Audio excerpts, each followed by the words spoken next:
Using the sum function in Excel is an easy way to save yourself lots of time. Select the cell, type the equals sign, then sum. Type out the first cell reference, then a colon, then the last cell reference. Press Enter. You can also select the first cell, hold, and drag through the last cell. To add a complete column or row of numbers, use AutoSum.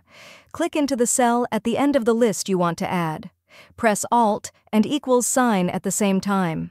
Confirm that the highlighted cells are the ones you want to add up. Press Enter. Place your mouse pointer to the bottom right of the cell you just finished adding up. Hold down your left mouse button as you drag it across over the last cell, then Excel will auto-fill the rest of the formulas. If you found this video helpful, kindly like and subscribe. You may also click and turn on the notification bell so you can be notified from whenever we release new videos.